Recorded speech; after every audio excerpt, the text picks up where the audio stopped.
제3세션은 모빌리티 혁명과 항공운송 패러다임의 전환이라는 제목으로 진행하도록 하겠습니다.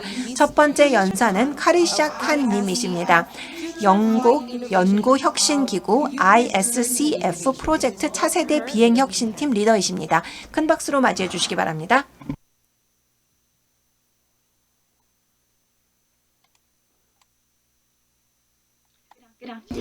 안녕하십니까. 저는 캐리샤 칸입니다. 영국 연구혁신기구의 ISCF 프로젝트 차세대 비행혁신팀 리더입니다. 영국에서 연구를 진행하면서 혁신을 위한 노력을 하고 있는 연구기관입니다. 그리고 공공기관들의 지원을 받아서 혁신을 위한 다양한 노력을 하고 있습니다. 그리고 이를 통해서 전 세계의 많은 혁신 연구가들을 모으고 또 우리 고객들과 국민들을 위한 서비스를 제공하는 목표를 하고 있습니다. 퓨처 플라이트 프로그램을 소개해 드리겠습니다. 항공 3차 혁명에서 영국의 리더십을 확보하기 위해서 3억 파운드 예산을 가지고 진행이 되는 프로그램입니다. 영국 정부는 퓨처 플라이트 챌린지를 통해서 아주 혁신적인 기업들과 함께 가장 큰 규모의 산업 혁신을 이끌어 나가고자 합니다. 미래 모빌리티를 위한 연구까지 포함이 되고 있습니다. 이를 통해서 사람과 서비스 또 물건이 어떻게 이동하는지에 대한 방법을 혁신하고자 하고 또 새로운 산업을 만들어 나가고자 합니다. 이 연구 프로젝트는 4년 동안 진행이 되는데요. 이에 따라서 새로운 전기, 수소, 자율주행 기술을 활용을 해서 혁명을 가져오고자 합니다. 이를 통해서 모빌리티가 혁신될 것이고 또한 항공, 수송이 바뀌어지게 될 것입니다. 현재 저희는 항공의 3차 혁명을 목도하고 있습니다. 첫 번째 항공혁명은 라이트 형제부터 시작이 되었죠. 두 번째는 대륙간 제트 엔진을 이용을 한 장거리 비행이 그 두 번째 혁명이었고 이제 세 번째 항공의 혁명이라고 한다면 비행 방식의 다변화를 이야기하는 것입니다. 연결성과 접근성이 높아짐으로써 항공 운송이 좀 더 탄력적으로 되는 것입니다. 이에 따라서 다양한 항공체들을 활용하게 될 것인데요. 무인 항공체와 또 드론 같은 다양한 그런 비행체를 이용을 함으로써 도시와 또 도시 이외의 지역에서 다양한 연료를 바탕으로 해서 사용이 될 것입니다. 전기나 수소 등을 이용한 비행체 등을 통해서 좀 더 다변화된 그런 항공산업이 생겨나가게 될 것입니다. 이렇게 된다면 다양한 플랫폼과 다양한 이동 수단들이 생겨날 것이기 때문에 이들을 통합하고 관리할 수 있는 전반적인 플랫폼이 필요하고 전통적인 방식으로 하기 어려운 그런 새로운 플랫폼이 필요합니다. 게다가 로보틱스, AI, 디지털 그리고 에너지 저장과 같은 그런 혁신적인 기술을 활용을 함으로써 모빌리티 혁신이 이루어지게 될 것입니다. 이를 위해서 영국 정부가 바로 퓨처 플라이트 프로젝트를 진행하고 있는 이유입니다. 전 세계적으로 이 관련된 시장이 계속 성장할 것으로 예상이 되고 있습니다. 많은 가정들이 지금 현재 이루어지고 있는데요. 또 이 새로운 정말 새롭게 성장하고 있는 산업에 대한 다양한 예측들이 나오고 있습니다. UAM 시장은 굉장히 크게 증가할 것으로 예상이 되는데요. 2050년까지 UAM 시장이 약 900억 달러 정도의 시장 가치를 가질 것이라고 롤란드 버저가 예측을 했습니다. 그리고 다양한 강력한 증거들이 나오게 되는데요. 2020년까지도 이미 크게 성장을 하는데 그 규모를 보면은 2015년보다도 높아진 것을 볼 수 있습니다. 또한 포르쉐 컨설팅에 따르면 2018년에 조사에 따르면 2035년까지 거의 740억 달러 정도 규모의 다양한 새로운 시장이 형성될 것이라고 예측을 하고 있습니다. 특히 조사 들어온 같은 경우에는 740억 달러 정도가 될 것이고 그리고 도시 간을 연결하는 서비스는 약 200억 달러 정도가 될 것이고 그리고 다양한 관련된 서포트 서비스는 40억 달러 정도의 규모가 될 것으로 예상이 되고 있습니다. 뿐만 아니라 최근에 다양한 예측 자료가 새롭게 나오고 있는데요. 좀 더 업데이트된 예측에 따르면 며칠 전에 나온 백서에서도 볼 수 있는 것처럼 시장이 크게 증가할 것으로 예상이 되고 있는데요. 매번 새로운 자료가 나올 때마다 더 많은 그 시장 규모를 예측하고 있다는 것을 볼 수 있습니다. 그래서 상당히 잠재성이 높은 곳입니다. 사회경제 보고서가 PwC에 나오게 되었습니다. 사회경제적인 측면에서 퓨처 플라이트 챌린지의 그 영향을 조사해 보았는데요. 여기 유스 케이스를 보면은 드론을 이용을 해서 뭐 전력망을 검사하고 또 라스트 마일 딜리버리를 한다든지 아니면 더 나아가서 AAM을 이용을 해서 도시 에어택시 등을 사용을 하는 경우에 유스 케이스에 따라서 어느 정도의 경제적인 가치가 있을 것인지를 조사해 본 것입니다.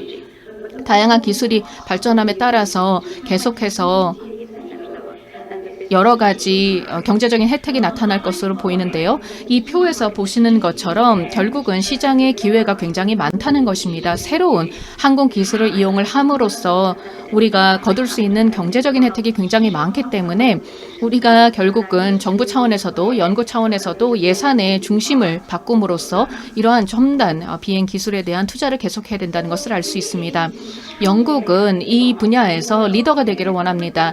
그래서 저희 퓨처 플라이트 챌린지 프로그램을 바탕으로 해서 진행을 하고 있는데요. 말씀드린 대로 4년간 진행이 되는데 3단계로 구성이 됩니다. 첫 번째는 2019년에 출범을 하는 것입니다. 개념을 조사하는 것에서 시작을 하고요. 저희가 그랜드 챌린지를 했고 그리고 어떠한 방향으로 우리가 나가야 될 것인지 개념을 정리했습니다.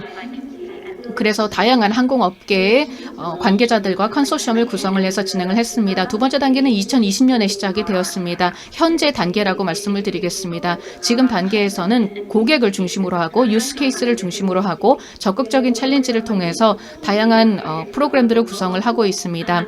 다양한 서로 다른 항공 컨셉을 개발한 후에 이를 테스트하고 있습니다. 3단계는 실증 단계가 될 것입니다.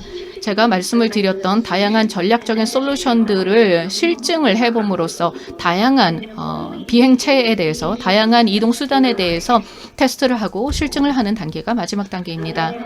물론 많은 과제가 여전히 남아 있습니다. 새로운 이동 수단을 위한 디지털 인프라가 부족하다는 것이 있겠고요. 또한 현재의 항공관리 시스템은 확장성이 없다는 문제가 있습니다. 또한 기술과 규제 그리고 운영과 관련된 경로를 예측하기가 어렵습니다. UN에서 반자율 그리고 완전 자율 운행을 하는 데 있어서의 경로가 부족하고 또한 전기화와 자율주행을 도달하기 위한 경로가 부족하다는 것도 있습니다.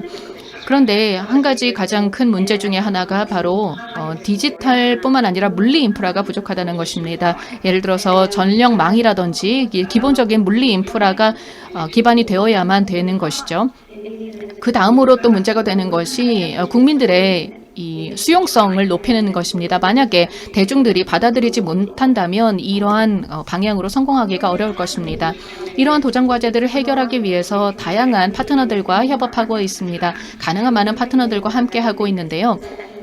최고의 혁신가들, 최고의 정책 입안가들, 도시 행정가들, 그리고 전문가들을 함께 모아서 이들의 전문성을 각자의 분야에서 전문성을 활용을 해서 문제들을 해결하기 위해 노력을 하고 있습니다. 그렇게 함으로써 충분한 증거를 기반으로 한 의사결정을 내릴 수 있고 또한 사회가 이러한 방향의 전환을 수용하고 또 이에 대한 인프라를 구축할 수 있도록 하기 위해서 전 세계적인 전문적인 아키텍트들과 엔지니어 등과 함께하고 있고 히드로 공항과 같은 다양한 공항들, 스코틀랜드 공항까지 함께하고 있습니다. 그리고 다양한 고객사들과 또 성숙한 산업의 파괴와 혁신을 일으킬 수 있는 새로운 기업들과 함께하고 있고 또한 보건 기업들과도 함께하고 있습니다. 더 나아가서 교통 전문가들과 함께함으로써 도로, 철도, 항공을 통합할 수 있는 노력을 하고 있습니다. 또한 다양한 사이즈의 유인, 무인 비행기들을 새로운 방식으로 교통 흐름을 관리할 수 있도록 하는 전문가들과 함께하고 있습니다. 그리고 더 나아가서 혁신 투자를 할 수 있는 정부 측과 협업을 하고 있습니다. 영국의 접근 방식은 좀 다르다고 말씀을 드리고 싶습니다.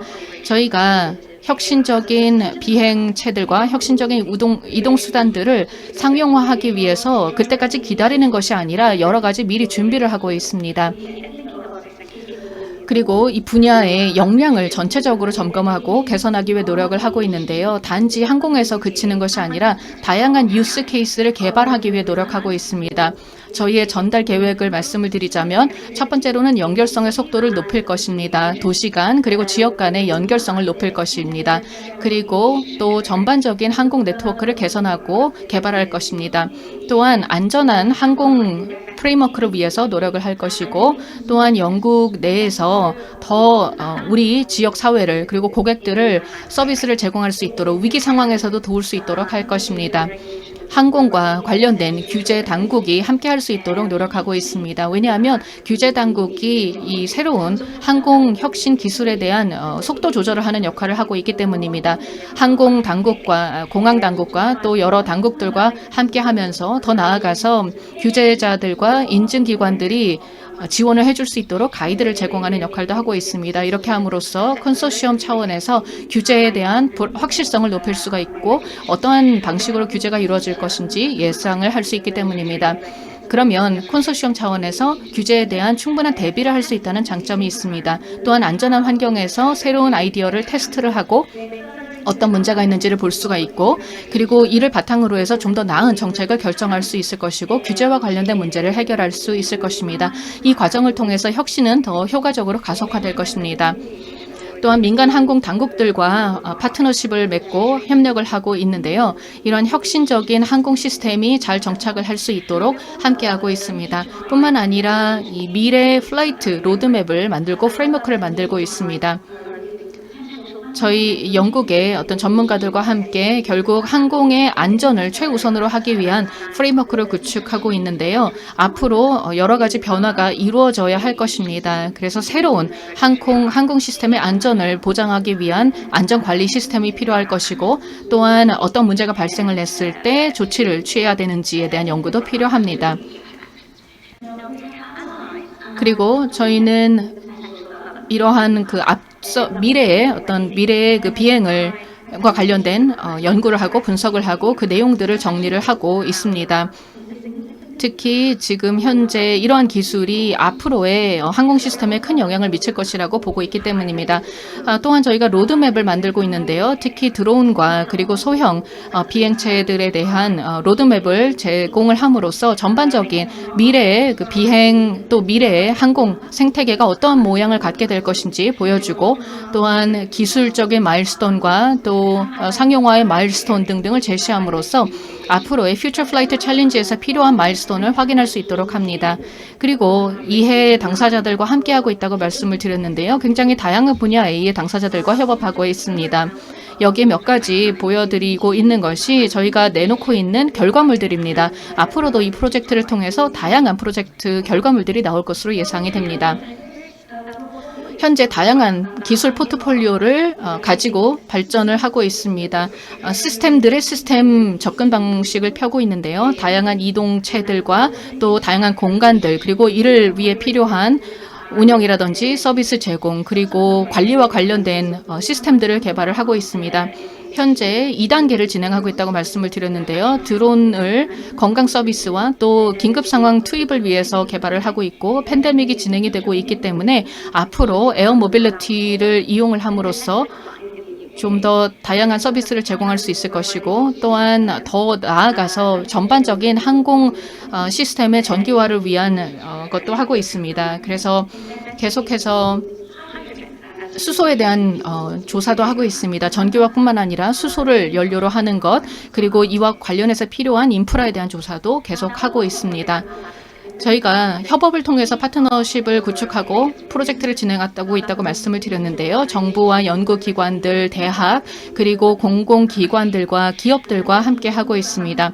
예를 들어서 현대와 같은 그 전 세계적으로 알려진 그런 기업들과 함께 하고 있습니다. 그리고 보다폰이라던가 영국의 통신사와도 함께 하고 있고 옥스포드 대학교, 콩코드 대학교 등등 다양한 대학들과 함께 협업을 하고 있습니다. 뿐만 아니라 그 지역의 협의체와 또 공공기관과 함께 하고 있는데요. 예를 들면은 세상에서 가장 작은 공항을 만들기 위한 프로젝트인 에어원이 진행이 되고 있습니다. 이 프로젝트의 경우에는 저희가 초소형 공항을 만들기 위한 인프라를 구축하는 그런 사업이라고 보시면 되겠습니다. 아주 섬세한 디자인을 통해서 첨단 기술을 적용을 하고 재생 에너지로 동력을 받는 그런 시스템이기 때문에 정말 작은 땅에서도, 작은 면적의 땅에서도 공항 인프라를 만들 수 있도록 하는 설계를 개발하고 있는 것입니다. 결국 개인화된 물류와 개인화된 이동을 위해서는 이러한 모델이 필요하다고 생각을 합니다. 팬데믹 이후에도 결국에는 아주 탄력적이고 유연한 맞춤화된 모빌리티를 제공하기 때문입니다.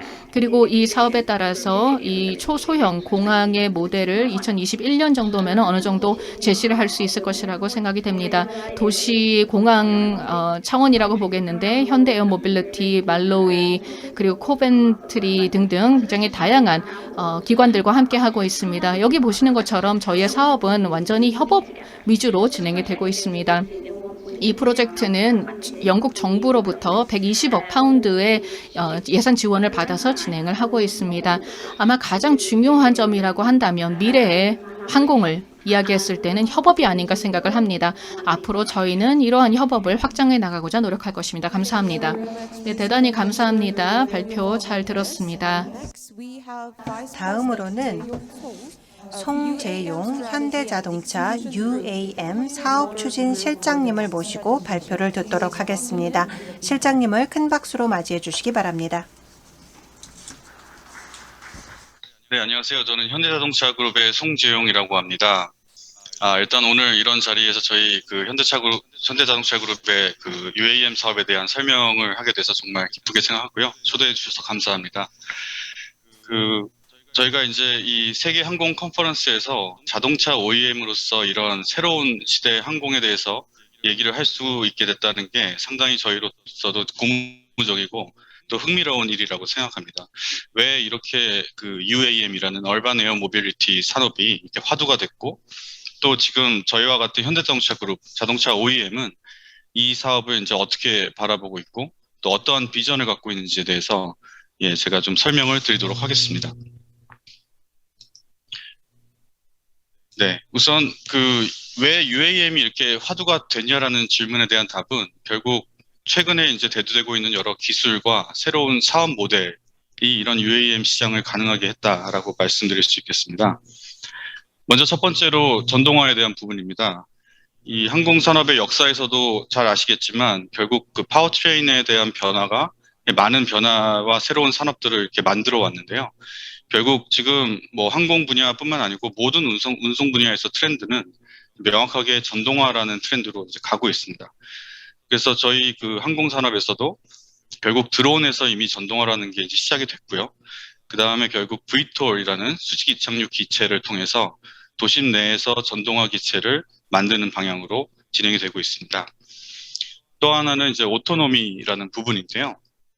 결국 자율주행과 자율비행이라는 부분이 결국엔 이 시장에서의 아주 중요한 그 이네이블러가 될 거라고 저희는 생각하고 있습니다.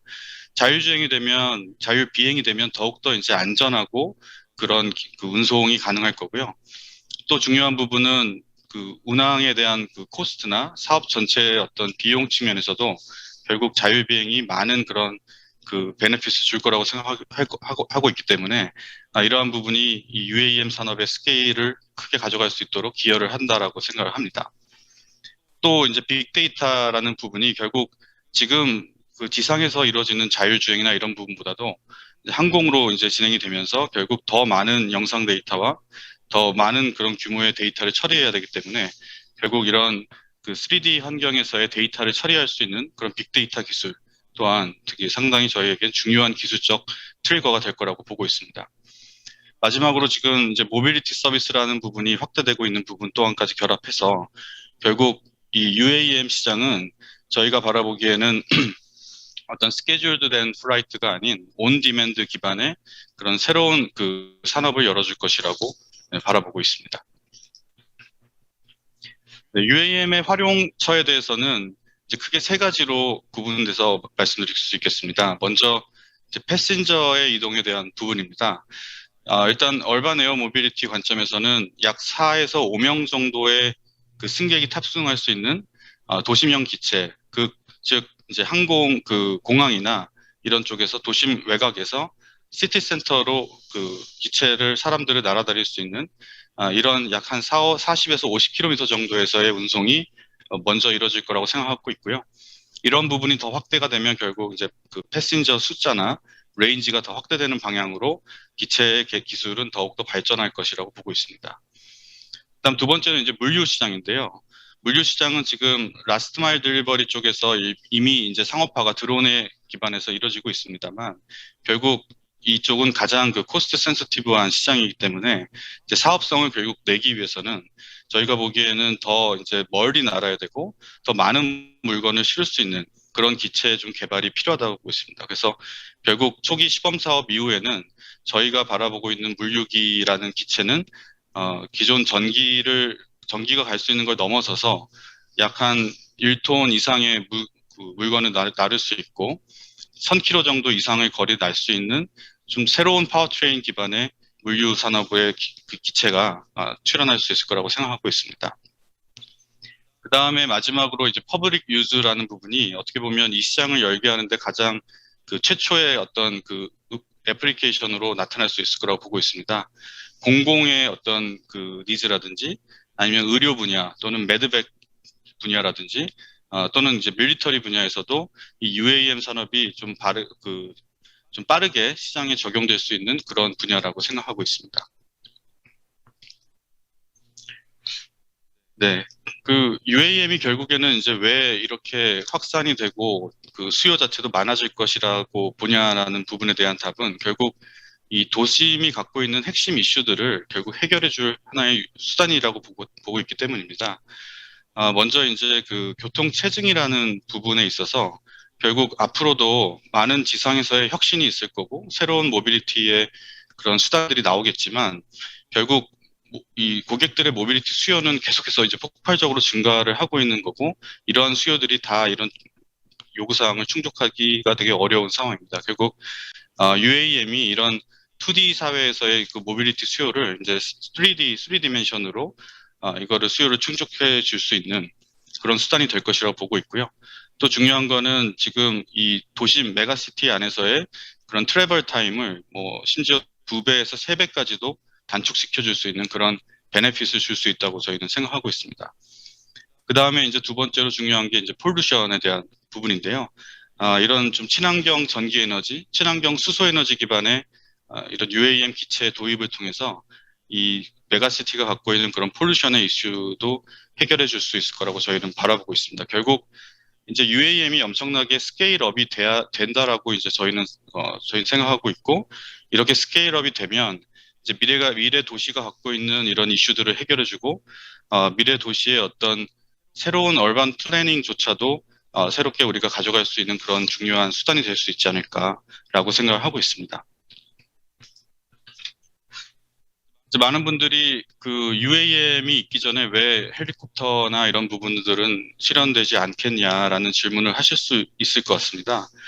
근데 잘 아시겠지만 헬리콥터의 경우에는 일단 소음의 이슈라는 게 좀 명확하게 있는 거라고 보고 있고요. 그 다음에 이제 헬기에 대해서는 여러 가지 소음이나 이슈에 의해서 규제가 좀 이미 좀 강하게 타이트하게 적용되고 있는 부분이 있습니다. 이런 이유로 인해서 사실상 이제 공공 인원들이 이제 이 헬기를 이용하기에는 상당히 이제 비용적인 측면에서나 이제 좀 접근하기가 되게 어려운 그런 상황이 되고 있습니다. 그래서 저희는 이 UAM은 결국 비행의 대중화라는 접근으로 가야 된다라고 좀 생각하고 있고요. 결국 저희가 이제 만드는 기체인 UAM은 어떤 그런 럭셔리 비이클이고 그런 어떤 하이엔드의 그런 비이클 차원에서의 접근이 아닌 대중화를 이끌어줄 수 있는 그런 정도의 스케일로 이 시장은 접근돼야 된다고 보고 있습니다. 결국 앞서 말씀드린 그런 새로운 기술과 새로운 사업 모델 그리고 여러 가지 활용도에 이제 더해져서 이런 미래의 어떤 도시의 이슈들을 해결해 줄 수 있는 그런 수단이 된다면은 이렇게 스케일도 크게 증가할 수 있고 가격도 많이 떨어질 수 있다라고 이제 보고 있고요. 이 정도 이제 스케일을 낼 수 있다라고 하면 결국 이 산업 자체가 어떤 그 미래 도심 항공에서의 파괴적인 혁신의 기회가 될 거라고 보고 있고, 이를 통해서 새로운 인더스트리 규모의 그런 시장이 창출될 것이라고 저희는 생각하고 있습니다. 네, 그래서 많은 이 UAM 시장에 대한 기관들이 이 시장의 어떤 규모나 이런 것들을 예측을 하고 있습니다. 이제 앞서 세션에서도 이런 내용들이 좀 있었는데요. 이제 좀 옵티미스틱한 뷰에서는 심지어 2040년에 1.5 트릴리언까지도 시장이 확대될 것이라고 보고 있고요. 그리고 이제 2035년 이후에 이렇게 시장이 좀 급속도로 증가할 수 있다라고 이제 보는 부분이 결국 그 주요 글로벌 도시에서의 어떤 수용성이 확대되고, 저희가 이제 앞서 얘기 드린 그런 자율주행과 전기의 어떤 그 기술력 자체가 확대가 되면서 이제 코스트도 많이 낮출 수 있는 대량 생산의 체계가 갖춰진다면은 이러한 부분이 시장의 급속한 확대로 연결될 수 있을 것이라고 보고 있습니다. 예, 그래서 지금 현재 많은 그 회사들이 이 시장에 진출을 하기 위해서 다양한 컨셉의 기체 디자인을 개발하고 있습니다. 지금 여기 250개라고 써 있는데 이게 작년 말에 이 정도 숫자였는데, 현재는 거의 한 400개 이상의 그런 그 회사들이 이 UAM 산업의 그 시장의 선점을 위해서 이제 경쟁을 하고 있고요. 특히 이제 많은 스타트업들이 시장에 이제 진출을 하고 있습니다. 마치 그 저희가 이제 한 100년 전 정도 전에 항공기가 처음 시장에 나왔을 때 그런 초창기 항공기를 이제 디자인하고 새롭게 만들기 위해서 많은 업체들이 서로 경쟁하고 이런 디자인을 제기를 했던 이제 그런 시기와 좀 유사하다고 볼 수 있는데요. 또 하나 특징적인 거는 이런 스타트업 외에도 저희가 이제 항공 그 제작사 부분에서 들어오는 이제 접근하는 업체들도 있고요. 또 이제 모빌리티와 관련된 ICT 회사에서도 적극적으로 직간접적으로 이런 기체 개발에 참여를 하고 있고, 저희 현대자동차와 같은 자동차 OEM도 실질적으로 기체에 대한 개발과 연관된 사업을 하기 위해서 많은 노력을 하고 있습니다. 그래서 지금 뭐 선도 업체들로 이제 말씀을 드리면 그 미국의 이제 스타트업인 뭐 조비라든지 유럽에 있는 뭐 릴리움 같은 회사들이 이제 상당히 이 인증 절차까지 이제 적극적으로 이제 진행을 하고 있고, 한 2023년에서 4년 정도의 초기의 상업화 모델이 이제 나올 수 있다라고 이제 보고 있습니다. 하지만 저희는 이제 이게 상당히 이제 그 긴 여정이라고 생각을 하고 있고요. 잘 아시겠지만 이제 개발이 중요한 것도 있지만 그 이후에 이걸 어떻게 이제 인증을 하느냐, 그리고 이 전체적인 에코시스템을 어떻게 구성해 나가느냐, 또 이런 거를 10년 이상 할 수 있는 그런 투자와 커미먼트를 어떻게 확보하느냐, 결국 이건 이제 엄청나게 긴 마라톤의 싸움이라고 보고 있고요. 이제 그런 과정에서 현대차도 이제 많은 역할을 하고 이런 글로벌리 하나의 UAM의 중요한 보이스를 낼 수 있는 그런 입지가 되기 위해서 노력을 하고 있습니다. 네, 결국 이 사업에서 이제 성공하기 위한 역량들이 어떠한 것이 있을까를 좀 말씀을 드리겠습니다.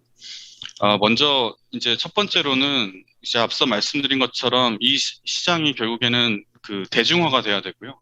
그러기 위해서는 킬로미터당 요금이 이제 많이 떨어져야 됩니다. 예를 들어 저희가 그 공항에서 시티 센터로 이동을 한다라고 봤을 때 심지어 모범 택시를 타고 이동하는 것보다도 더 낮은 가격으로 떨어지는 정도의 수준으로 이 시장은 클 수 있다라고 저희는 보고 있고요. 그러기 위해서는 지금 항공산업에서 어떤 그 진행되고 있는 그런 제작과 그 제조 기술과는 상당히 다른 그 리퀘어먼트를 요하게 됩니다. 저희는 그 수십만 대 또는 수백만 대의 그 기체를 그 생산하는 그런 공정이 필요하고 그런 기술들이 이제 필요하다고 보고 있고요. 이거는 명백하게 이제 항공사가 할 수 있는 영역이라기보다는 저희와 같은 OEM이나 또는 그런 제조에 특화된 그런 업체들이 이 부분에서 이제 강점을 가져갈 수 있을 거라고 생각하고요.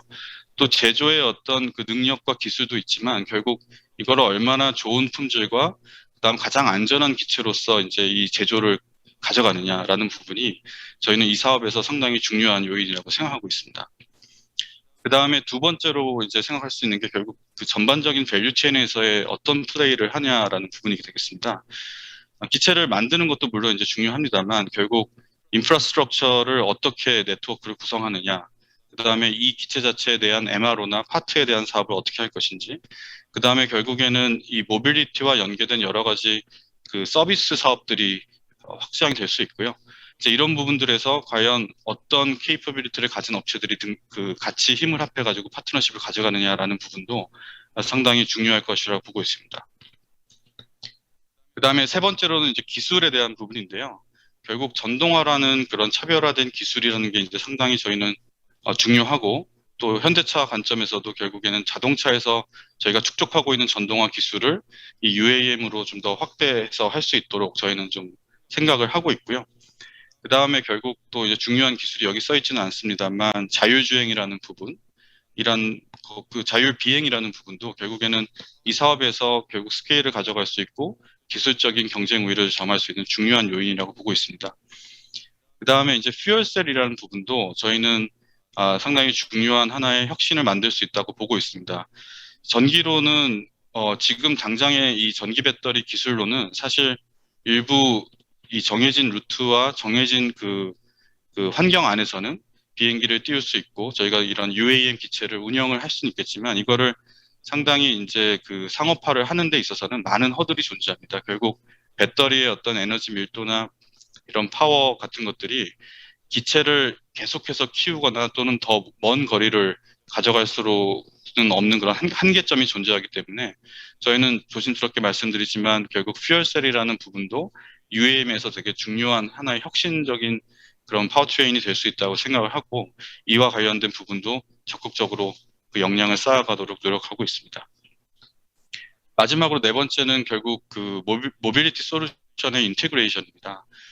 고객이 결국에는 이제 공항에서부터 또 시티 센터로 이동하는 전체에서 그 과정 전체 전이에서도 그렇고, 그 다음에 시티 센터에서 이제 랜드로 이어지는 그라운드와 에어로 연결되는 그런 모빌리티 서비스도 그렇고, 이 모든 거에서 결국 중심은 고객이기 때문에 이 고객에게 어떻게 이렇게 심리스한 익스피리언스를 제공하느냐라는 부분도 상당히 저희에겐 중요한 부분이고, 이것이 이 UAM의 어떤 사업의 중요한 경쟁 요인이라고 이제 바라보고 있습니다. 네, 저희 현대차는 앞서 말씀드린 이런 역량을 기반으로 이제 사업을 본격 시작하고 있습니다. 저희는 우선 현대차가 한국과 미국에 이 많은 인재들을 좀 확보를 하고 있습니다. 그래서 많은 지금 현존하는 기술적인 문제들과 어떤 인증이나 사업성 관점에서의 그런 챌린지들을 극복하려고 노력하고 있는데요. 저희의 어떤 접근하는 철학은 여기 써 있는 것처럼 이제 4가지 필러와 4가지 코너스톤으로 말씀을 드리고 있습니다. 결국 저희는 현대차가 강점을 갖고 있다고 생각하는 결국 품질과 안전에 대한 부분을 이 UAM 사업에서도 이제 강조를 좀 강하게 하려고 생각을 하고 있고요. 또 하나는 결국에는 이 고객에 대한 부분입니다. 결국 저희는 대중을 위한 UAM 사업을 하는 거고, 또 이 현대차가 갖고 있는 그런 모빌리티 비전에 부합하는 이 고객과 휴먼을 위한 그런 모빌리티를 한다는 관점에서 이 UAM 사업에 시작을 했고, 또 기체 개발을 구현하고 있습니다. 네, 현대차의 전략에 대해서 마지막으로 좀 말씀을 간단히 드리겠습니다. 결국 저희는 이제 3가지 영역에서 주로 말씀을 드리고 있습니다. 첫 번째는 UAM의 어떤 제품군을 확보하는 부분입니다. 저희의 이제 용어를 좀 말씀드리면 UAM이라는 거는 이제 얼반 에어 모빌리티라는 도심 내에서 4-50km 정도의 단거리를 운송하는 그런 에어택시 개념의 이제 온디맨드 기체가 되겠고요. 그 다음에 에어카고는 저희는 조금 더 이제 먼 거리를 날고 조금 더 많은 팩스와 물건을 실을 수 있는 기체를 에어카고라고 이제 부르고 있는데요. 이 2가지 기체를 지금 동시에 저희는 개발을 하고자 하고 있습니다. 그리고 이제 RAM이라는 부분은 Regional Air Mobility입니다. 결국 조금 더 시간이 걸리겠지만 결국에는 이제 도심 내에서 조금 더 영역이 확정되고 기술적인 어떤 배리어를 넘어선다면 도시 간의 어떤 이동에서도 저희는 이 UAM 시장이 열릴 것이라고 보고 있고요. 장기적으로는 이제 그런 리저널 에어 모빌리티까지 시장에 진출하는 것을 목표로 하고 있고, 저희가 이 기존 항공 산업과는 조금 구분이 되지만 UAM이라는 스페이스에서의 이런 비이클들을 확보하는 목표로 진행을 하고 있습니다. 그럼 저희의 이제 2번째 중요한 기술적 차별화 요인을 2가지로 이제 정리해 볼 수 있겠습니다. 결국 Design for Manufacturability라는 결국 이 생산 기술에 대한 부분입니다. 얼마나 안전하고 또 효율적으로 이런 대량의 기체를 생산해낼 수 있느냐라는 부분에서 저희는 집중적으로 기술 개발을 하고 있고요.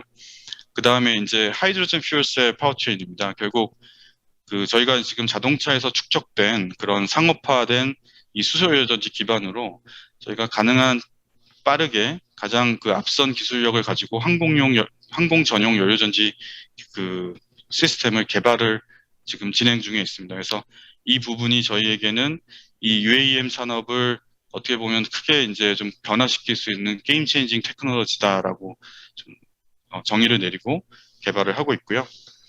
마지막으로 이제 트러스트리라고 적혀 있는 부분은 이제 에코시스템을 구성하는 부분입니다. 결국 이 모든 것들은 저희가 이제 다 스스로 모든 걸 내재화해서 할 수 있는 부분은 아닙니다. 결국 이 시장을 열기 위한 많은 보이스들이 하나의 보이스로 연결되는 것들이 필요한데요. 첫 번째로 이제 파트너십에 대한 부분도 저희 이제 기술이라는 부분이 저희가 갖고 있는 기술에다가 항공 또는 연간 서플라이 체인에서 갖고 있는 여러 이제 기술 협력 업체들과 이런 기체를 만들어가는 과정 전반에서 저희는 협업을 할 계획이고요. 그 다음에 이제 중요한 게 오늘 이제 이런 자리를 마련해 주신 인천공항 공사라든지 아니면 이 정부의 어떤 기관, 지자체들과의 협력도 결국 이 시장을 저희가 이제 끌고 가는데 되게 상당히 중요한 역할을 하실 거라고 보고 있습니다. 그래서 이런 전체적인 파트너십을 저희는 꼭 국내뿐만 아니고 이제 미국이나 싱가포르, 영국 이 각각의 주요 리전의 핵심적인 도시들과 선도적인 도시들과 그런 파트너십을 구축을 하고 있습니다. 그 다음에 이제 중요한 에코시스템의 요소가 이제 팔러시와 레귤레이션에 대한 부분인데요. 결국 저희가 이제 이 인증 당국과 이 규제를 만들어내는 곳과 저희가 이런 것들을 먼저 표준을 제시하고 규제를 직접 개발할 수 있도록 적극 참여하는 부분을 저희가 이제 좀 많이 시도를 하고 있습니다. 그래서 이 부분에 대해서도 저희는 적극적으로 이 관련된 기관들과 협의를 해야 된다라고 이제 생각을 하고 있고요. 마지막으로 이제 퍼블릭 어셉턴스라고 적은 부분은 결국 이 기체가 머리 위로 이렇게 도시 위에서 날아다닌다는 거는 이 커뮤니티의 어떤 인식 개선이 상당히 중요하다고 생각했습니다. 저희는 이게 하루아침에 된다라고 이제 보고 있지는 않기 때문에 저희가 이제 기체 개발을 시작하는 이 첫 단계부터 이 커뮤니티의 대중에게 이게 이제 안전하다라는 그런 인식을 계속 제공하고 어떤 이에 대한 좀 불안감이나 어떤 위험 요소에 대한 그런 것들을 좀 불식시킬 수 있도록 이런 커뮤니티를 끌고 갈 수 있는 그런 에코시스템을 구성하는 게 또 하나의 요소라고 생각하고 있습니다. 네, 그래서 지금까지 현대자동차가 바라보고 있는 전체적인 UAM 시장에 대해서 비전과 우리의 방향에 대해서 좀 말씀을 드렸습니다. 결국 UAM은 미래 모빌리티 시장에 아주 중요한 그런 임팩트를 줄 거라고 이제 보고 있습니다. 저희가 이제 앞으로 저희가 이제 이 살게 될 도심의 어떤 변화도 크게 작용을 할 것 같고요. 이 도심에서 생활하는 저희들의 삶의 변화도 이 UAM으로 저희는 이루어질 수 있다고 생각하고 있습니다. 결국 지금 현재 그라운드 시스템에서 존재하는 어떤 도로라든지 주차장이라든지 주유소라든지 이런 것들이 사실 완전히 새롭게 플래닝돼서 좀 변화할 수 있는 그런 시점이 올 것이라고 생각하고 있고요.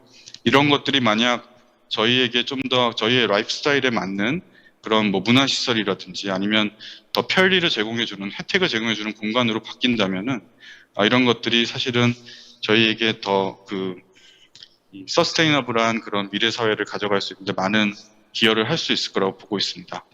네, 그럼 이렇게 발표를 마치겠습니다. 감사합니다. 네, 고맙습니다. 송재용 실장님께 발표 전해주심에 감사의 말씀 드립니다. We will continue to have next presentation. 이제 다음 발표를 듣도록 하겠습니다. 항공안전기술원 미래항공연구본부장이신 강창봉 본부장님의 발표를 듣도록 하겠습니다. 큰 박수로 맞아주시기 바랍니다. 이건가요? 넘어가는 게? 네. 반갑습니다. 제가 오늘 현장에서 발표하는 첫 번째 연사인가요? 두 번째인가요? 네, 저는 이제 국토교통부 산하제 항공안전기술원의 이제 미래항공교통본부장으로 있고요. 오늘 이제 많이 얘기 나오고 있는 드론, PAV, 또 UAM, 또 나아가서 AAM까지 관련한 법제도 정책 부분들을 주로 연구하고 있습니다. 오늘 제가 발표드릴 내용 또 주최 측에서 요청한 내용은 우리나라에서 추진하고 있는 주요 정책이 어떤 것들이 있고 또 어떤 성과들이 있는지 또 앞으로 또 도전해야 될 목표들이 어떤 것들이 있는지에 대해서 중점적으로 발표드리도록 하겠습니다. 아까 이제 첫 번째 연사로 나왔던 그 영국의 퓨처 플라이트하고 거의 비슷한 형태도 일부가 있어서 비교해서 보시면 더 좀 도움이 될 것 같습니다. 예, 제가 이제 우리나라 같은 경우는 지금 앞서도 이게 나왔지만 이제 드론이라든가 PAV 또 UAM이라든가 더 나아가는 AEM에 대해서 다양한 형태로 정부 차원의 범국가적인 차원의 노력들을 하고 있습니다. 좀 집중적으로 좀 육성하고 있고요. 그다음에 단계별로 육성하고 있고, 그다음에 중장기적인 계획을 세워서 육성을 하고 있습니다. 제가 오늘 설명드릴 내용은 현재까지 추진된 우리나라의 어떤 법적인 부분, 제도적인 부분, 정책적인 부분에 대해서 한번 쭉 설명을 드릴 거고요. 그다음에 국가의 주요 정책에 대한 부분하고 이제 성과 부분을 같이 공유하도록 하겠습니다. 정부 차원, 범정부 차원입니다. 범정부 차원으로 다양한 로드맵들을 만들고 있습니다. 아마 국제적으로도 사례가 없을 정도로 빠른 속도긴 한데 드론, 그다음에 뒤에 보시면 UAM, 그다음에 AEM에 관련된 각각의 이제 로드맵이 만들어져 있는데, 먼저 이제 드론에 관련된 로드맵을 먼저 보시면 드론 산업 발전을 위한 기본 계획이라는 로드맵이 2017년에 이미 만들어져 있습니다. 이 주 목적은 드론 산업의 경쟁력을 제고시키기 위한 용도들이고요.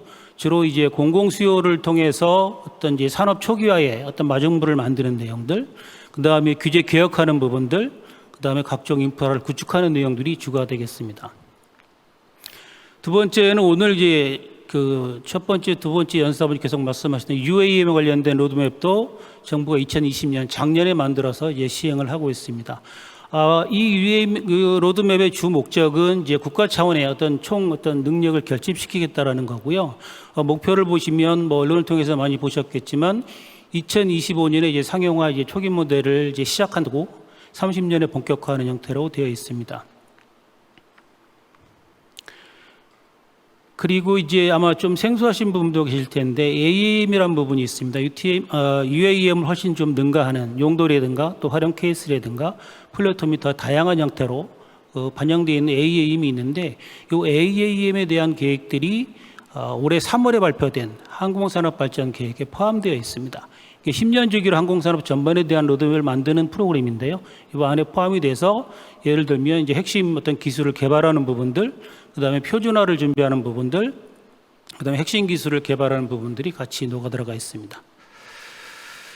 다음은 이제 우리나라의 법하고 몇 가지 정책에 대해서 제가 설명을 드리겠습니다. 첫 번째로 이제 법에 대한 부분인데, 보시면 이제 드론 활용 촉진 및 기반 조성에 관한 법률, 우리 일명 이제 드론법으로 많이 이제 통용되고 있는데, 드론법을 이제 만들었습니다. 작년 5월부터 시행이 되고 있고요.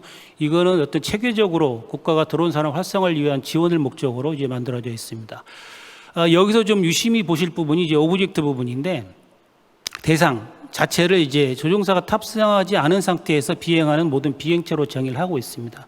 그래서 이제 계속 나올 PAV라든가 드론 택시 이런 부분들도 드론법에 적용을 받도록 되어 있고요. 주 내용 보시면 정기적으로 기본적인 계획을 세워서 시스템적으로 좀 이제 지원하는 내용이 포함되어 있고요. 그다음에 규제 등에 대한 부분, 그다음에 스타트업을 육성하는 부분들이 포함되어 있습니다. 다음에 말씀드릴 수 있는 부분들은 이제 선제적 규제 혁파라 그래서 여기 나와 있는 것처럼 2019년부터 되어 있는데, 이건 뭐냐면 향후에 도래할 미래 교통 체계들. 그러니까 지금은 이제 구체화되지 않았지만 향후에 도래할 미래 교통 체계를 미리 예측하고 그거에 맞는 어떤 규제 개선 수요를 파악한 다음에 푸는 방법을 미리 지금부터 준비하는 게 이제 선제적 규제 혁파가 되겠습니다. 보시는 것처럼 30개 기관, 정부기관 포함해서 산하기관 30개 기관이 같이 머리를 맞대서 결과를 만들었고요. 총 35개의 케이스를 발굴을 했습니다. 예를 들어 한 가지 말씀드려보면, 오늘 이제 많이 얘기 나오는 UAM이나 드론 택시 같은 경우에 지금 사람이 탈 수 있는 기준 또는 운송 사업을 할 수 있는 법적 기준이 없는 상태입니다. 이런 것들을 이제 2025년 우리나라가 이제 상용화 초기 단계로 이제 들어간다고 말씀드렸지만, 그 이전까지 미리 지금부터 준비하는 내용들이 이 선제적 규제 혁파 로드맵에 포함되어 있습니다.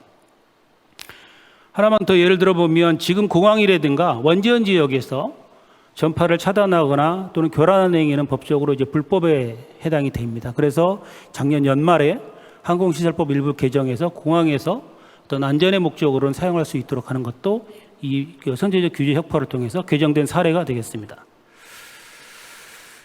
몇 가지 정책에 대한 부분을 제가 설명을 드리겠습니다. 지금 드론 실증 도시에 대한 부분인데 영국의 아까 퓨처 플라이트에서 2022년 정도에 아마 그 데몬스트레이션을 준비한다고 말씀하신 걸 들었는데 2019년부터 일단 준비를 해서 저희는 실행을 하고 있고요. 이건 뭐냐면 향후 5년, 10년 뒤에 미래 도시를 전제로 해서 드론을 가지고 다양한 형태로 유스케이스를 개발하는 게 주 목적이 되겠습니다. 그러면서 자동적으로 대중의 수용성도 같이 확장시킨 걸 목표로 하고 있고 선정이 되면 관련된 법률을 적용을 유의하는 것들을 혜택으로 제공하고 있고 올해 한 7개 도시를 선정할 예정입니다.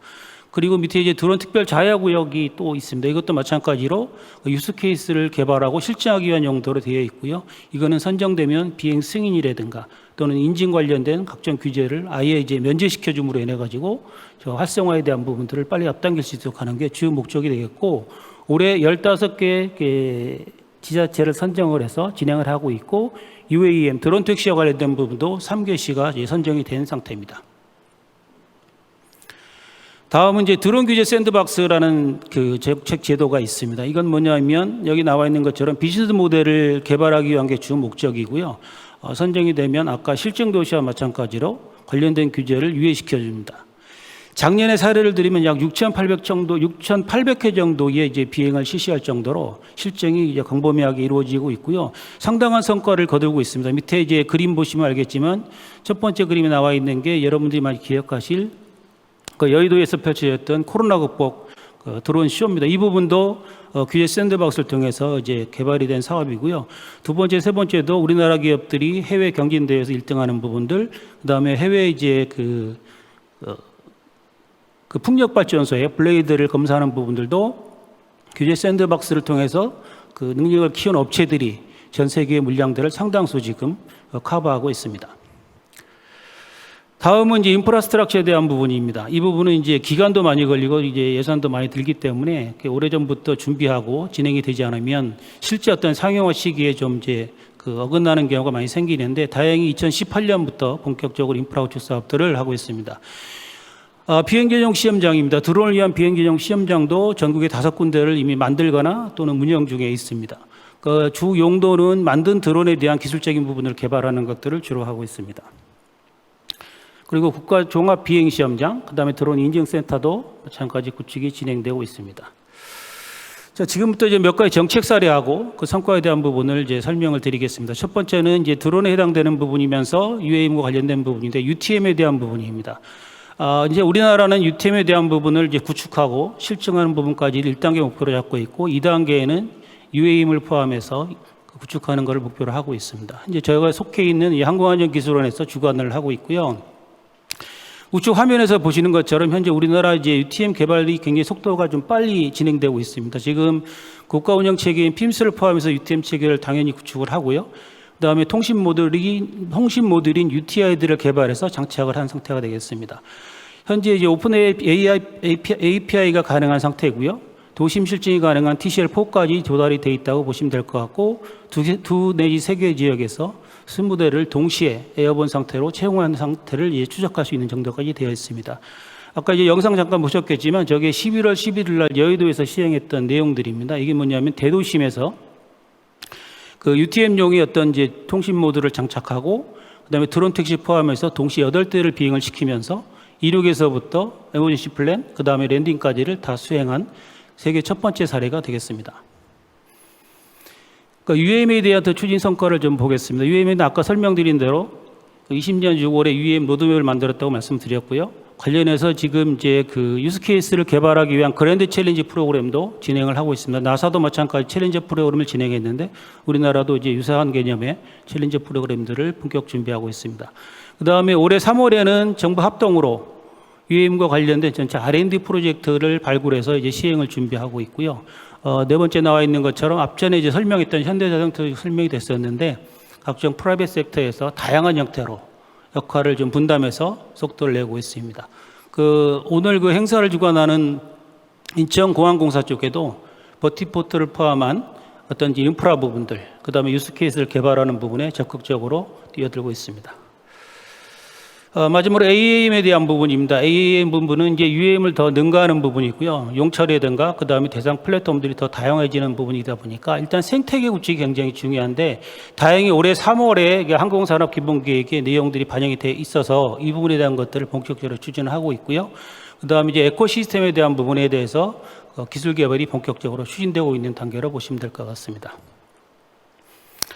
다음은 이제 주요 이슈입니다. 이슈에 대한 부분하고 어떻게 우리는 풀려고 지금 준비를 하고 있는가 이 부분에 대한 부분들을 이제 세 개로 나눠서 설명을 드리겠습니다. 앞에 그 현대차에서도 설명했던 것처럼 어떻게 보면 가장 중요한 거는 대중의 수용성입니다. 그리고 또 하나는 기존 체계와의 어떤 공존에 대한 부분의 그림을 잘 그려야 된다는 얘기입니다.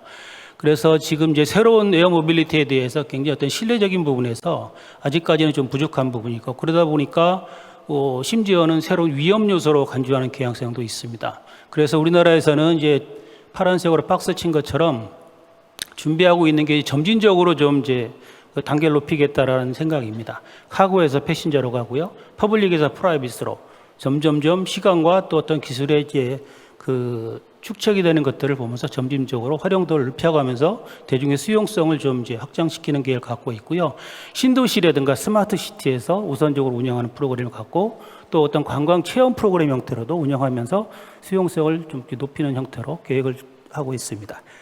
그다음에 기존 체계와의 공존에 대한 부분은 인프라스트럭처하고 그다음에 그 트랜스포테이션 두 가지로 좀 분려서 설명이 돼야 될 것 같습니다. 인프라스트럭처는 잘 아시겠지만 우리 서울과 같은 대도심들, 뭐 서울뿐만이 아니라 전 세계 마찬가지지만 비행체들이 도심 구조를 설계할 때 지금이 나오는 비행체를 고려하지 않은 상태였습니다. 그러다 보니까 새로운 UAM이라든가 새로운 이제 AAM을 위해서 별도로 제공할 수 있는 공간 구조가 안 돼 있고 그러다 보니까 기존에 있는 건물이라든가 빌딩을 이용해야 되는데 이런 것들을 실제 구축하는 과정에서 굉장히 좀 충돌이 많이 있고 또 국민적인 어떤 공감대가 형성이 돼야 된다는 얘기입니다.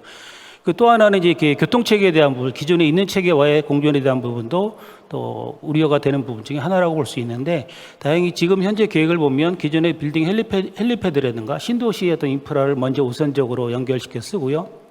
그 다음에 버스라든가 택시, 기차들과 연계해서 환승센터를 구축을 해서 같이 이제 연계돼서 움직이는 그런 형태의 그림을 그리는 걸로 정책을 추진하고 있습니다.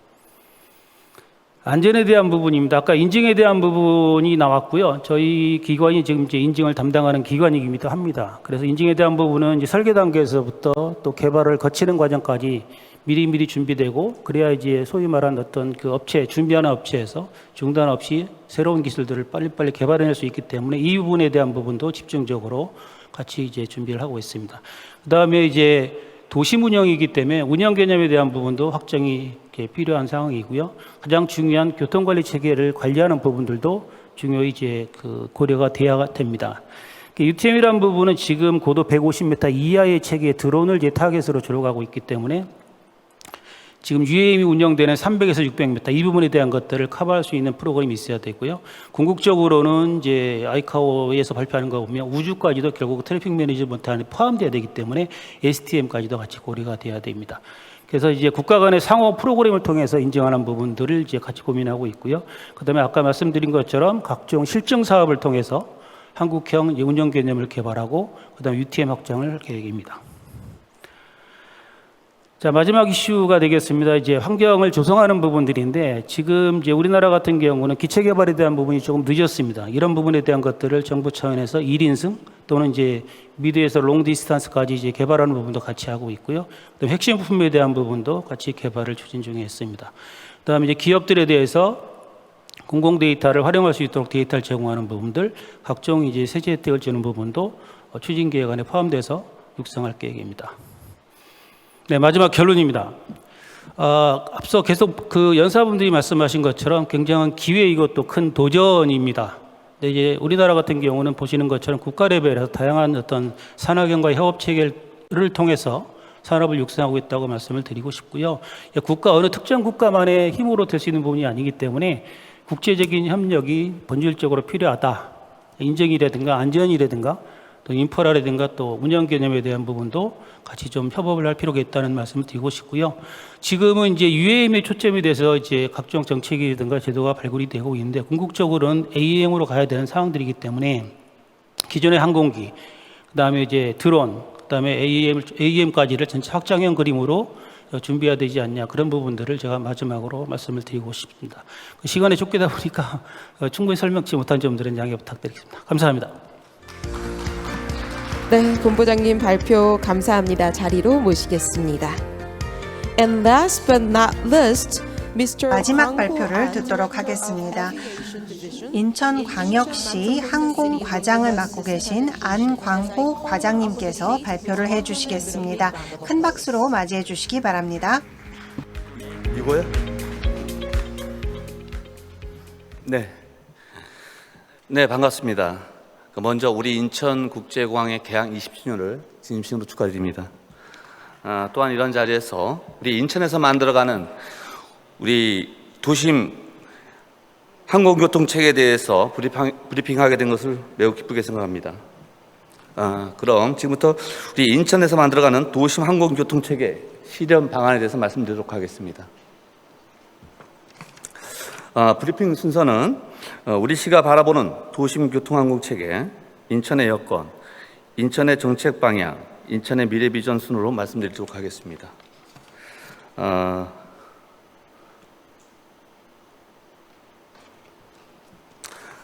먼저 도심 항공교통 체계는 도심 또는 근거리 지역을 연계하는 항공교통 체계로 도심의 적어도 공역을 이용하는 도심 교통 체계로 도심 비행에 맞는 저소음, 수직 이착륙 조건을 만족시키는 다양한 비행체가 될 것입니다.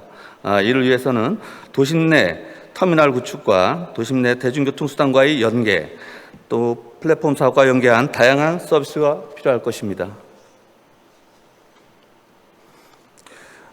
UAM은 대도심권 인구 집중과 지상교통 혼잡이 지속 악화될 것으로 전망됨에 따라 그 해결 수단으로 새로운 교통수단이 필요하고, 그 결과 3차원 교통수단이 도시항공교통이 대두되고 있습니다. 이러한 UAM을 이용할 경우 인천공항과 서울 여의도까지 약 45km를 11분이면 도착하게 될 것입니다.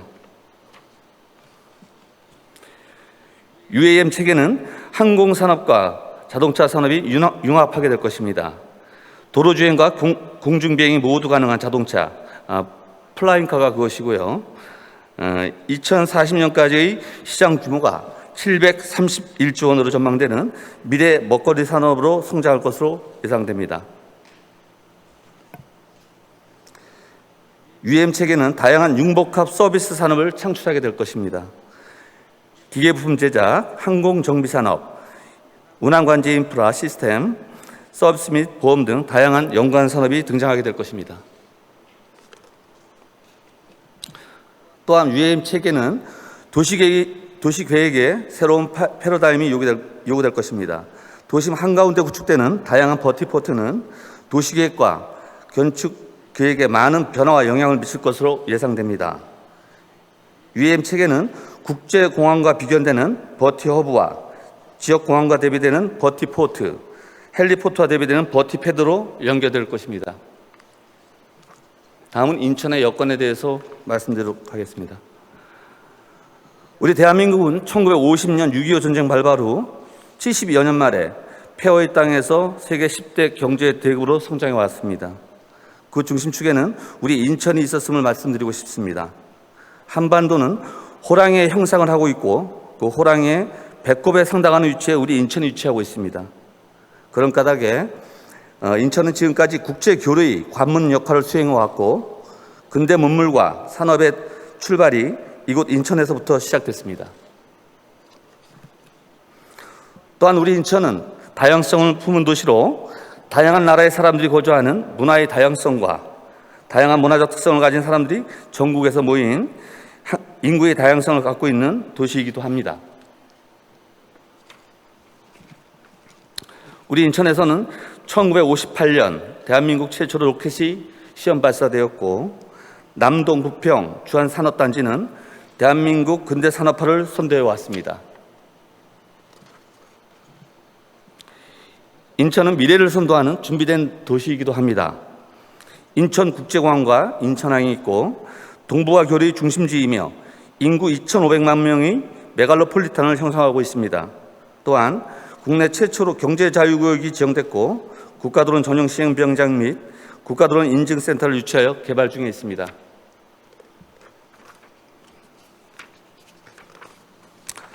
다음은 인천의 정책 방향에 대해서 말씀드리도록 하겠습니다. 인천에서는 도심 항공교통 복합 플랫폼을 단계적으로 구축해 나갈 것입니다. 1단계로 금년 말까지 UAM 가상 디지털 트윈 시스템을 구축하고 2단계로 2023년까지 UAM 실증 기반을 구축하게 될 것입니다. 3단계로 2025년까지 UAM 빅데이터 플랫폼 구축 및 시범 사업을 실시하여 UAM 실증 노선과 실증 특화 도시를 만들어갈 것입니다. 플레이그라운드 인천에서는 관련 기업들이 맘 놓고 활용할 수 있는 샌드박스 에어리어가 만들어질 것입니다. 여기에서 놀고 싶은 기업들은 놀러 오시기 바랍니다. 2021년 우리 인천의 사업 계획을 말씀드리도록 하겠습니다. 인천시 도시정보 기반 실증 노선 공역 분석 및 설계와 공간정보 기반 3D 디지털 인프라를 구축하고 UAM 비행체 시뮬레이션 개발, UAM 디지털 트윈 플랫폼 설계 및 시나리오 개발, UAM 가상 디지털 트윈 통합 시스템 및 워크스테이션을 구축하게 될 것입니다. UAM 지원 사업으로는 항공우주 산업 분야 글로벌 엑셀러레이터인 스타버스트와의 공동으로 신규 기술 사업을 발굴하고 글로벌 진출을 지원하게 될 것입니다. 또한 UAM 글로벌 챌린지 프로그램을 통해 항공우주 특화 글로벌 네트워크 진출을 지원할 것입니다. 금년 11월에는 UAM 국제 컨퍼런스를 개최할 계획입니다. 여러분의 많은 참여를 기대하겠습니다. 우리 인천에서는 퓨처 모빌리티 혁신 도시를 만들어갈 것입니다. UAM 실증 특화 도시를 계획하고 있고 이는 인천 국제공항과 계양 테크노밸리, 김포, 서울, 여의도 등을 연결하게 될 것입니다. 데이터, 네트워크, AI로 구성된 DNA 혁신 밸리를 조성해 나갈 것입니다.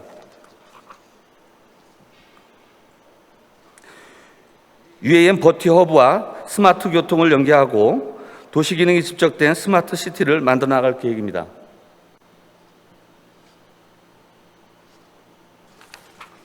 다음은 인천의 비전에 대해서 말씀드리도록 하겠습니다. UAM 특화 도시를 만들어가기 위해 영종 국제도시에는 UAM 산업을 집중 육성하고 인천 모바일 온디맨드 버스, UAM 실증 노선을 구축할 것입니다. 송도 국제도시에는 DNA 혁신밸리, UAM 테스트시를 구축하고 청라 국제도시에는 로봇과 드론 산업을 집적시켜 나갈 계획입니다.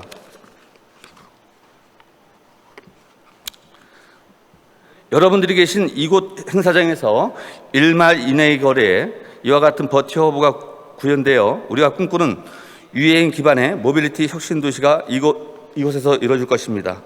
이상으로 발표를 마치겠습니다. 감사합니다. 네, 과장님 발표 감사합니다. 자리로 모시겠습니다. Thank you very much for your presentation, 발표 Director 감사드립니다. An. 안광호 과장님.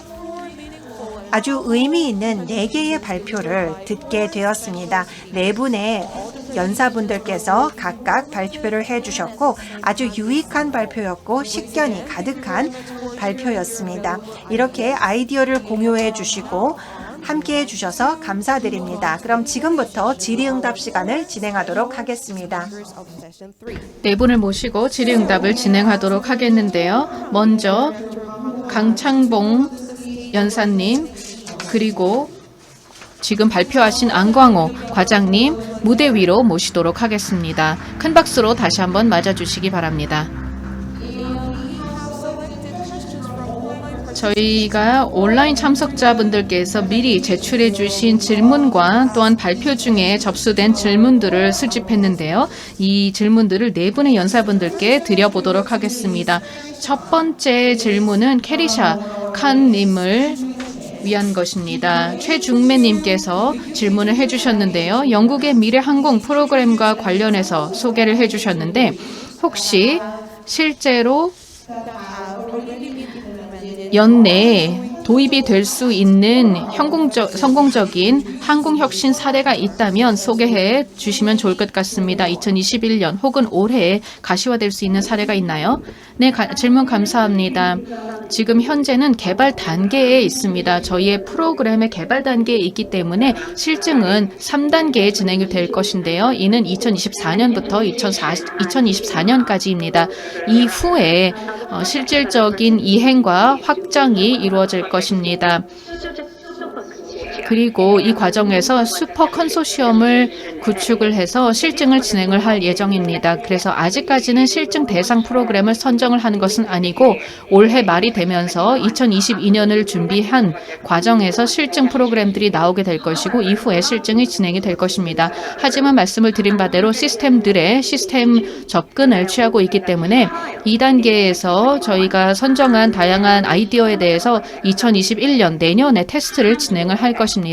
이를 통해서 구체적인 결과가 나올 수 있을 것이라고 생각이 되는데요. 프로젝트 2.0은 총체적인 접근 방법을 사용을 해서 전기 비행체의 어떤 가능성을 테스트를 해보면서 어떠한 인프라가 필요하고 어떤 생태계가 필요한지를 조사할 예정이고 이 프로젝트를 통해서 그러한 전동 비행체의 환경에 미치는 영향을 조사할 것입니다. 그리고 약 6개에서 7개 정도의 모델에 대해서 실험을 할 것입니다. 다음으로는 저희가 지속 가능한 항공 테스트 환경을 만들기 위한 프로젝트가 진행이 될 것입니다. 아마 영국으로서는 또 세계적으로 의미가 있는 것이 저환경 그리고 환경 친화적인 항공 테스트 환경을 스코틀랜드 쪽에서 만들게 되는 것인데요. 이를 통해서 녹색 항공을 위한 발전에 기여할 수 있을 것이라고 생각이 됩니다. 이 프로젝트를 통해서 실질적인 실증이 이루어질 것이고 또 3단계에 가서 좀 더 확장이 될 것으로 예상이 됩니다. 이러한 프로젝트에는 물리적인 인프라와 에너지 인프라를 구축을 함으로써 좀 더 재생 가능한 친환경 방식으로 에너지가 제공이 되고 또한 디지털 연결성을 갖춤으로써 좀 더 효과적으로 항공 트래픽 관리를 하고 또한 물류를 관리하고 그리고 사용자들을 통합을 하고 그리고 더 나아가서 이 전기 혹은 수소로 동력되는 그런 비행체, 기체들에 대한 인증까지 포함하게 될 것이고 그리고 이를 위해 필요로 한 정책까지 포함하는 개발 프로젝트가 될 것입니다. 또한 저희가 운영 환경을 개발함으로써 도시에서 적용이 될 수 있는 운영 시스템을 개발하고 있는데요. 운영 시스템이야말로 사실 실증을 하는데 가장 중요한 역할을 한다고 생각합니다. 국제 공항들과 함께 하는 것인데 영국의 남부 지역에서 진행이 되면서 유스 케이스와 비즈니스 케이스 그리고 다양한 승객 시나리오들을 적용을 함으로써 어떻게 우리가 더 다양한 교통 시스템과 통합을 할 수 있는지 또한 주민들을 위한 어떠한 혜택을 제공할 수 있는지를 확인하게 될 것입니다. 이런 과정을 통해서 결국 사회적인 수용성을 높일 수 있을 것이라고 생각이 되고 또한 시장의 관심도 얻어낼 수 있을 것이며 이 과정에서 사회적인 연구까지 진행이 될 것입니다. 다시 말해 주민들이 또 사람들이 이러한 미래의 항공에 대해서 어떠한 생각을 가지고 있는지 어떠한 태도를 가지고 있는지도 조사를 하게 될 것입니다. 결국 이런 모든 것들이 되어야만 수용성을 높일 수 있다고 생각을 하고 저희가 시스템을 개발을 하는 데 있어서도 주민들의 참여가 중요하다고 생각을 합니다. 그리고 또 궁극적으로 UAM, UTM 관리 시스템을 개발하는 것이 중요합니다. 아주 좁은 그러한 영공에서 다양한 트래픽을 관리할 수 있는 표준과 또 다양한 시스템들이 필요할 것입니다. 이러한 시스템을 개발하기 위해서는 좀 더 선진화된 드론 기술이 적용이 되었을 때 어떻게 될 것인지 실증을 하게 될 것인데요. 저희가 영국 남부 지역에서 이를 또 진행을 할 예정입니다.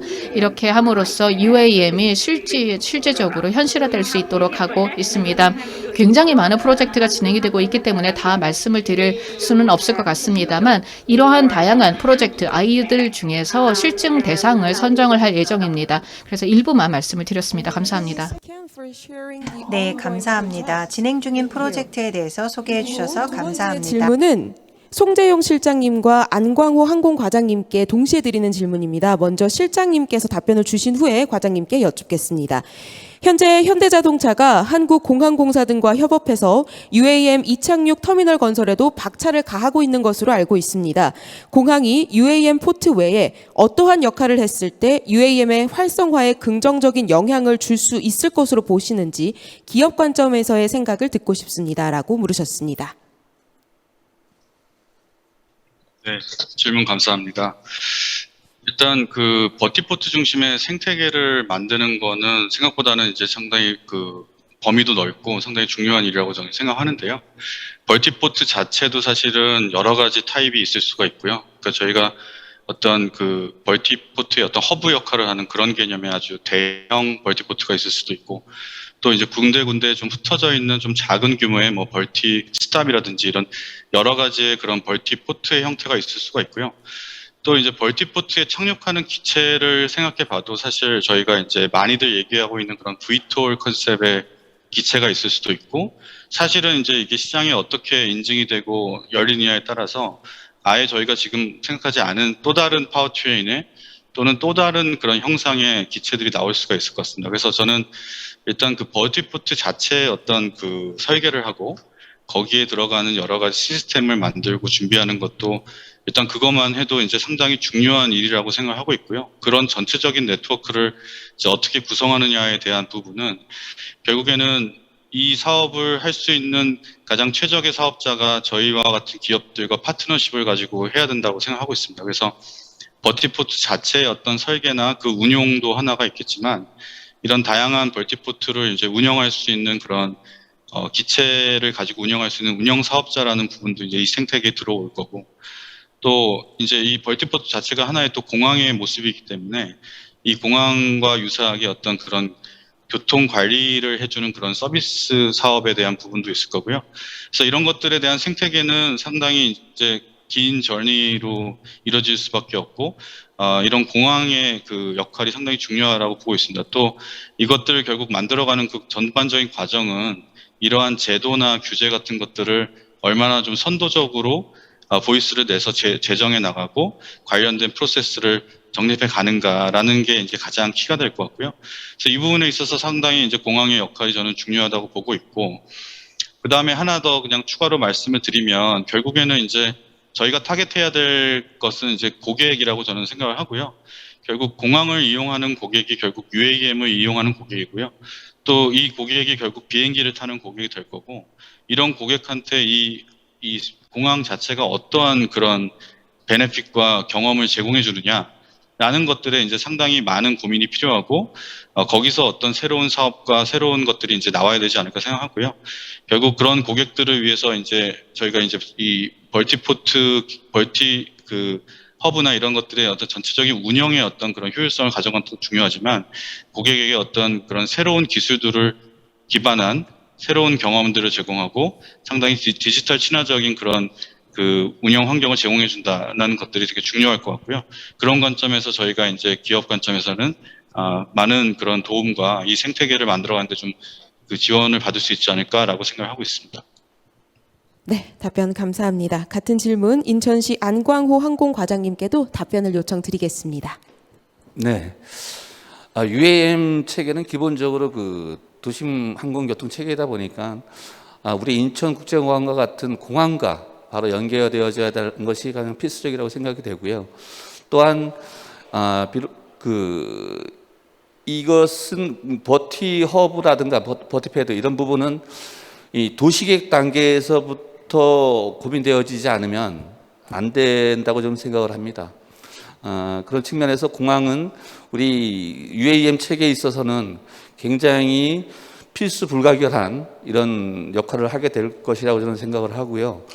그리고 지금 우리 그 UAM 같은 경우, 우리 차세대 비행체들 같은 경우, 우리 관련 전문가들이나 이제 관련되는 분들은 굉장히 좀 익숙하지만은 아까 말씀드렸듯이 우리가 그 일반인들에게는 그렇게 사회적 수용성이 높지는 않습니다. 그래서 이 접근 방법 자체도 좀 사회적 수용성을 좀 높일 수 있는 방향으로, 예를 들면은 우리가 뭐 그 뭐랄까요? 좀 레저 스포츠용 쪽으로 더 이렇게 접근할 수도 있을 것 같습니다.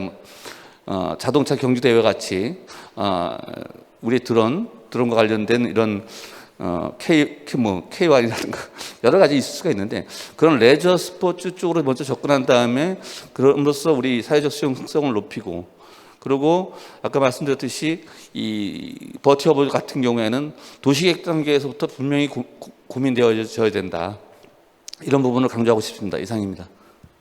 네, 답변 감사합니다. 이어지는 세 번째 질문은 항공안전기술원 강창봉 본부장님께 드리는 질문입니다. 민희정님께서 질문하셨고요. UAM을 이용한 도심 항공교통 상용화를 위해서 국토부에서 드론 관제 시스템을 개발하는 것으로 알고 있는데 서울도심과 인천공항을 잇는 UAM 같은 경우에는 어떤 관제 서비스를 받게 될지 궁금합니다. 특히나 관제권에 포함되지 않는 저고도에서는 관제탑의 관제 없이도 비행하게 될 텐데요. 공항 이착륙 항공기와 분리 그리고 관련한 안전 문제는 없을지도 질문하고 싶습니다. 네, 질문 감사합니다. 아까 제가 이제 말씀을 드렸는데요. 지금 이제 교통관리 시스템을 여러 체계로 개발이 되고 있습니다. 지금 이미 이제 유인기 ATM 체계가 구축이 돼서 운영이 잘 되고 있고요. 지금 UTM이라 그래서 고도 150, 저고도라 말씀드리는 게 아까 질문하신 질문자 의도도 150m 이내, 그러니까 드론이 주로 날아다니는 공역을 저고도라 얘기하고 지공역으로 분류를 하는데 이거를 다루는 게 이제 UTM입니다. 그 다음에 아까 제가 이제 설명드린 자료에 보면 UATM이라 그래가지고 이제 그 UAM 항공기들이 통상적으로 날아다니는 게 300에서 600고도 정도를 보고 있거든요. 그래서 UTM, UATM, 그 다음에 기존의 ATM을 다 하나의 교통관리 시스템으로 묶는 거를 궁극적인 목표로 하고 있기 때문에 같은 선상에서 좀 해결이 된다 보면 되고요. 예를 들면 이제 아까 저고도 부분은 UTM이 가다가 관제권으로 들어갔을 때 관제형이 그 관제를 받는 방법도 있고요. 지금 인천공항에서 준비 중인 게 뭐냐면 인천 그 UTM 체계를 이용해서 인천공항하고 특수한 목적지, 예를 들면 여의도라든가 광화문도 될 수 있고요. 해당 지역까지를 UTM 체계로 연계해서 일관되게 지원하는 부분에 대한 것들을 실정 사업을 이제 준비하고 있고, 이게 좀 이제 신도가 나가면 UATM 형태로 해가지고 인천공항에서 여의도까지 가는 손님을 태운 이제 UAM, PAV 기체에 대한 부분을 전체적으로 끊김없이 관제를 지원하는 그런 체계로 이제 계속해서 발전될 계획이 돼 있습니다. 네, 답변 감사합니다. 이어지는 마지막 질문은 송재용 실장님께 다시 한번 질문 드리겠습니다. 전기 비행기가 시장에 나오는 데 있어서 가장 큰 문제는 배터리의 무게라고 생각합니다. 배터리의 무게를 줄이기 위한 기술이 확보되어 있는지 궁금합니다. 또 소형 기종보다 대형 기종에서 이 문제가 더 잘 나타나는데 대형 비행기의 전기 동력 개발에 대한 구체적인 플랜은 있는지 궁금합니다. 라는 질문 주셨는데요. 네, 질문 감사합니다. 일단 질문해 주셨던 것처럼 이제 배터리 무게라는 게 사실은 상당히 어려운 그런 기술이 되겠고, 그 한계를 과연 극복할 수 있냐라가 이 시장의 어떤 대중화에 상당히 이제 걸림돌이 될 수는 있다고 저는 생각합니다. 결국 근데 배터리 자체의 무게도 이제 무겁지만 저희 이제 중요한 부분은 그 배터리 자체가 이제 그 중량당 얼마나 많은 파워를 낼 수 있냐, 또는 그 중량당 에너지 밀도를 얼마나 이제 가져갈 수 있냐라는 부분을 결국 봐야 되는데요. 지금 현존하는 배터리 기술로 이제 본다면, 좀 조심스럽게 말씀드리면은 이 본격적인 UAM 사업의 어떤 그런 운영을 이제 할 수 있는 그런 미션을 이제 수행하기에는 상당히 좀 제약이 있다라고 저는 생각합니다. 그래서 지금 이 배터리 자체로 비행기를 띄우고 이제 어느 정도의 그 거리를 날아가는 미션은 수행할 수 있지만, 이거를 이렇게 반복적인 미션으로 수행을 할 수 있는 그런 기체가 되려면 결국에는 이 차세대 그 배터리 기술이 나와야 되고요. 이제 그런 기술들을 확보하기 위해서 저희 같은 회사나 이제 여러 기업들이 노력을 하고 있습니다. 결국 그런 배터리 에너지 밀도를 어떻게 올리느냐, 결국 뭐 리튬 이온이 아닌 뭐 리튬 메탈이든지 뭐 리튬 황 이런 그런 응급제를 이제 다양히 적용하는 그런 기술들을 이제 개발을 한다거나, 아니면 전고체 배터리 같은 것들이 결국 나오면 이제 그런 것들이 20년대 후반쯤에는 기술이 확보되고 이제 기체에 탑재가 될 수 있을 거라고 생각되는데요.